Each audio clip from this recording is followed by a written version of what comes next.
How's it going, guys? Housekeeping. This beautiful Dublin.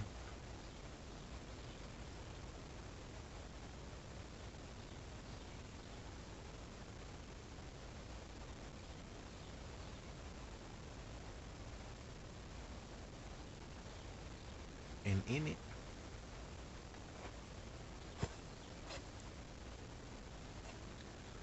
some plum pudding, special reserve. Take a look at it. Rigo dark, fruity, Latakia. Kind of a press cake, easy to rub out. I've got the charring light.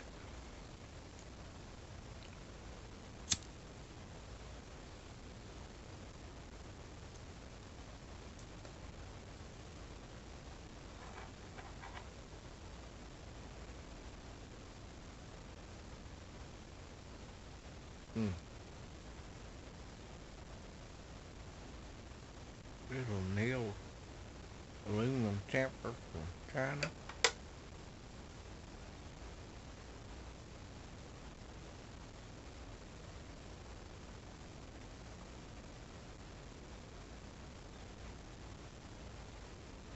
Now this pipe has wide open draw.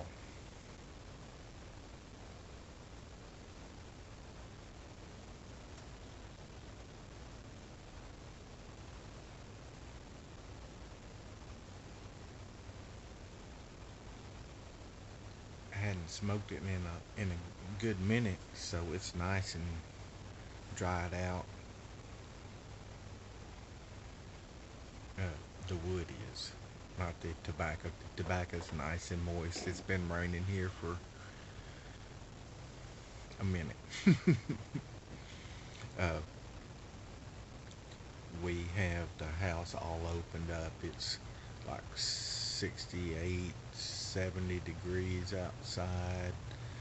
The rain slacked off for the minute. Next round's on its way.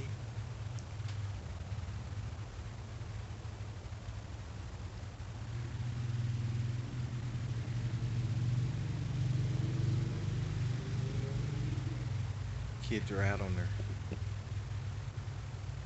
four-wheeler.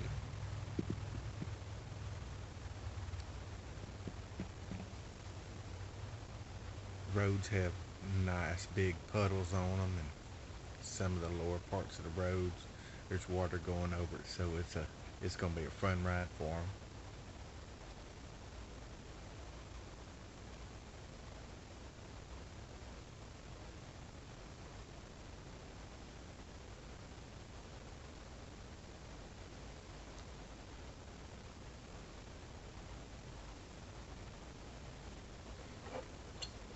And this is very aptly named, this plum pudding.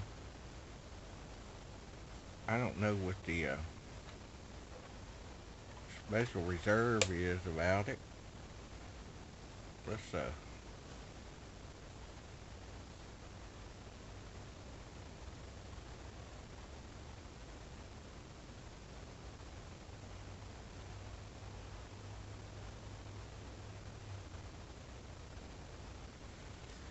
it says plum pudding special reserve.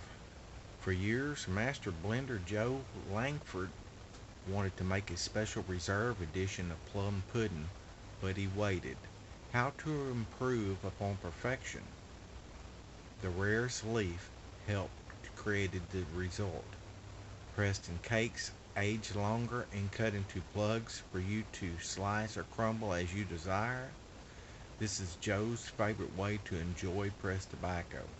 Complex, smoky, spicy, and still positively addictive. Nirvana. Enjoy this special plug cut out of 6 rare ingredients. Latakia joins with Turkish, Orientals, Virginia, Cavendish, and Perique.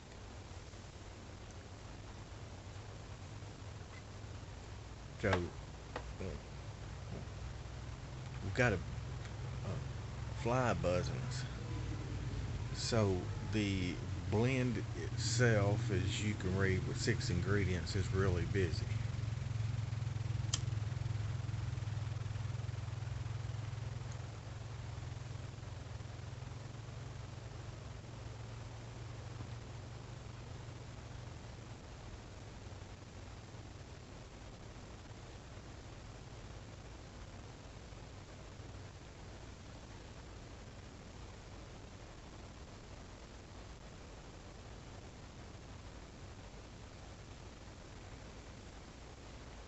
Something about a beautiful day like this. This is Friday at 3:52.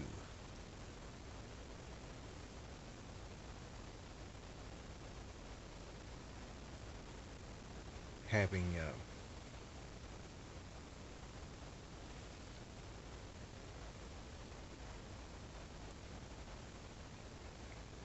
the special privilege to hold an old pipe like this. I had a band put on it years ago whenever I first got it. The shank was split, and whoever polished it up,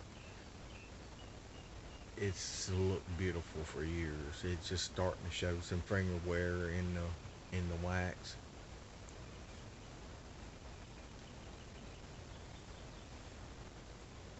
I can't remember. I remember uh, the town. The town was in Vivian, Louisiana. Uh, I remember it was right down the road from my house. Uh, the little smoke uh, tobacconist. It was a smoke shop, but they had every type of tobacco in there, from chewing, the old cotton bowl plugs. Um, he had old tins of where I bought my first tin. He had my first uh, Latakia was also uh, the first tin that I bought.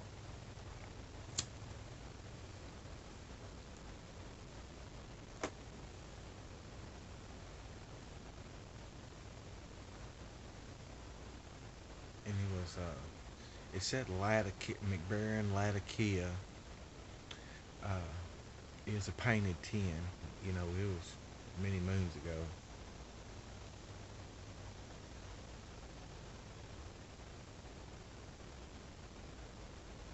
Because I smoked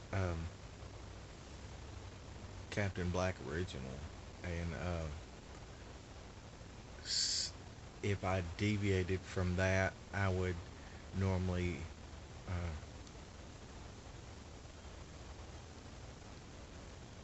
get their house black Cavendish,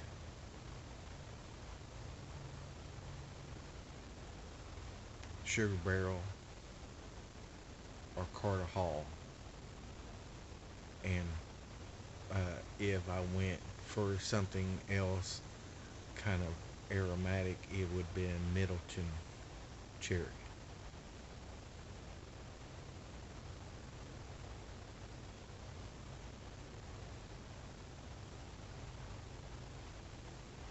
And I think Granger, they had a white cube cut burley. It was really nice. These are like whenever I'd go in there. Uh, Back then, I was the young cock on the roost. I was, early 20s, and go in there and talking to the old men, and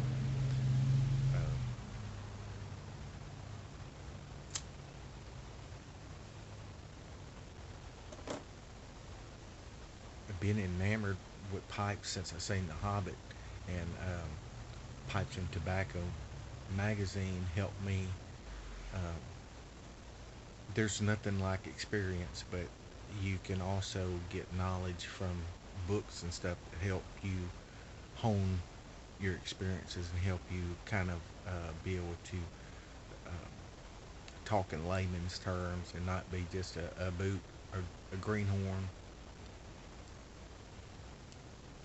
in the pipe discussion. And a lot of the old fellas in there wasn't even aware of the stuff that I knew, so they thought I was like a font of information way before internet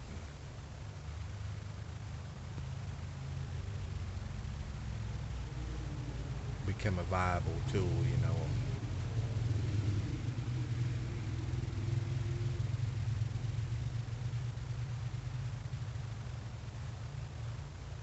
Really nice. I can still hear the water dripping off the house, but here in the four wheeler, that's country to me. Kind of like having a chicken crowing in the morning. Mm. Marcia's mom, uh, they got him a rooster. It's the neighbors, but they adopted it. It stays over at their house. They finally went to the feed store and got up a bag of scratch.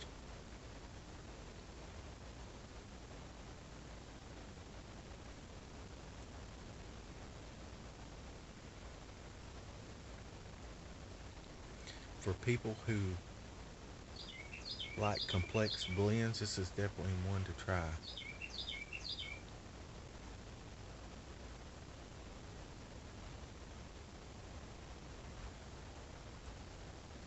Like I've been smoking Basma so I can taste the Turkish, but I don't find the Oriental in here. I can taste the smoothness from the Cavendish.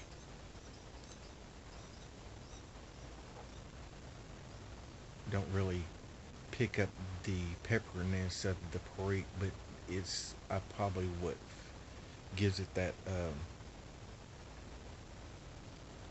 plum or figgy taste. Note, not a taste.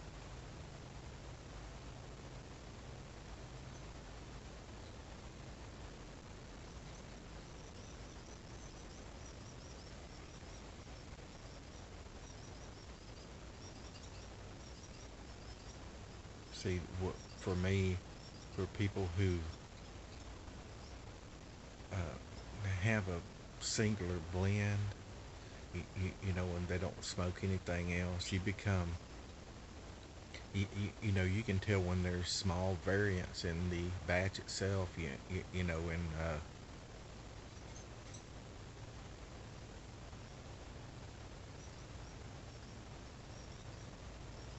whenever I first started off, I didn't. I didn't have the people to tell me, how to sell her, and it was more about the learning about the pipe makers and the worth of your pipes. Where they stood and standing as far as in the financial realm.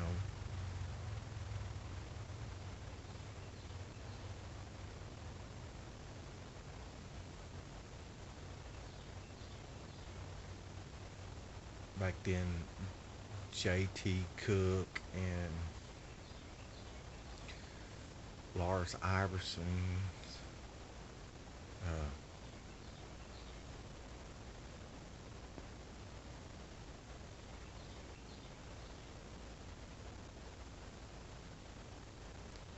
Teddy Knudsen,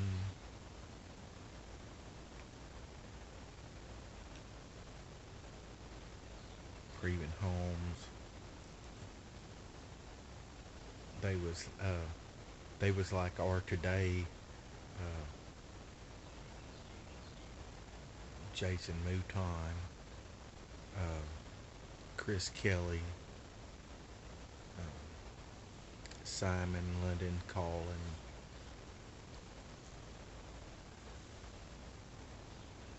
the they was the yeah, when if for you to drop names, I have one of their pipes or have had discourse with them, wrote a letter back then,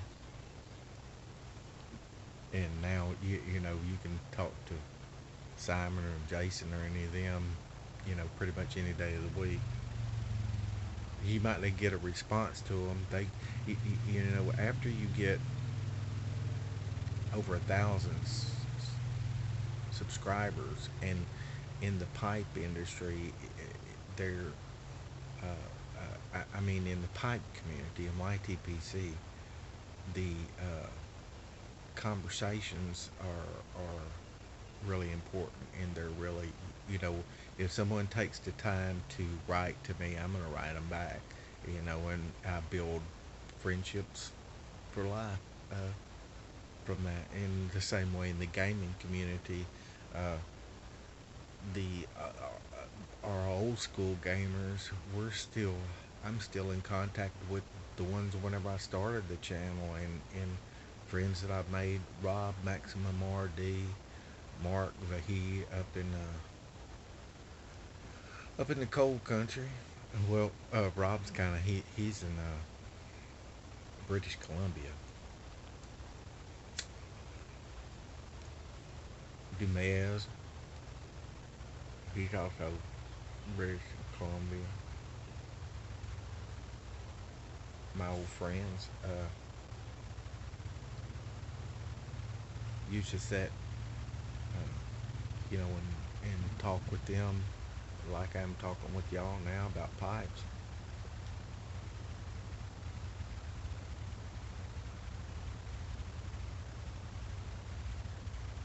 But a lot of times, you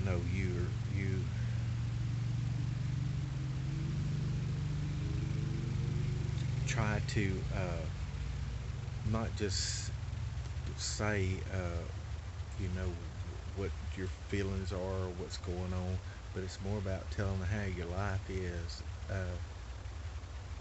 and what's going on with the wholesale in the pipe world compared to gaming. It's just about, the newest game or what you're playing, or if you want to get together and do a little board and see if who can get the high score playing on any system as long as it had the game.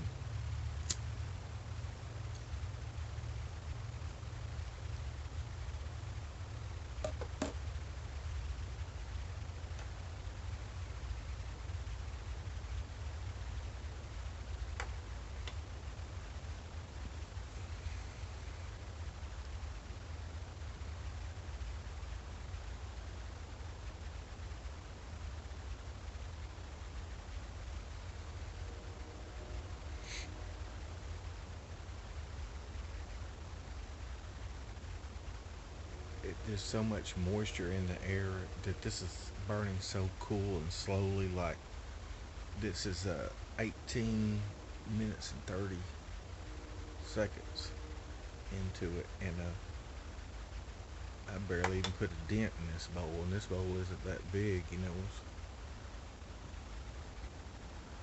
got kind of a small chamber, about like, about the size of my index finger. But I think it's conical. It doesn't really have that much of a cake built up in it.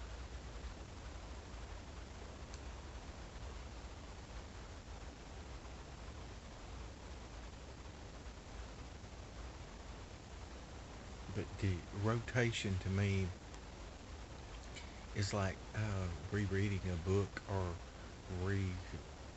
replaying a game. It brings you back to when you got the pipe, what you were smoking, uh, who you who you was, and who what you was enamored with in the pipe industry, and what tobaccos that you was smoking. Back then it wasn't like chasing is now, all these blends and what's coming out, and there seems like there's so many to choose from.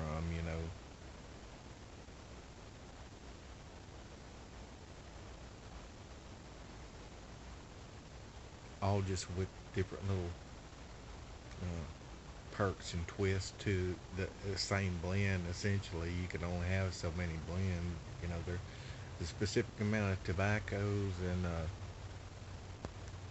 your blending components for certain blend have to meet a certain criteria. It's just like I added um, one more ounce to of this red cake uh, to a batch, and it's different. A person that smoked a lot of it could tell, that little bit of added difference, but most could mostly just enjoy it for what it is. Like I've had the plum pudding, and this is my second pipe of this special reserve. I opened it up a while back. I did a video on it. I've I've enjoyed opening a blend and trying it out, but besides Captain Black, uh, or most aromatics, uh, letting letting air. Oh, that fly really likes this plum pudding. Letting the air hit it and letting it kind of breathe, makes a big difference.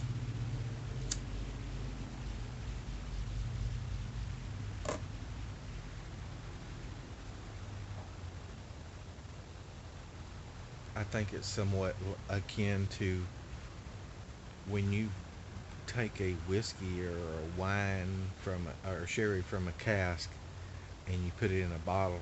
That that stops, you know, its aging process.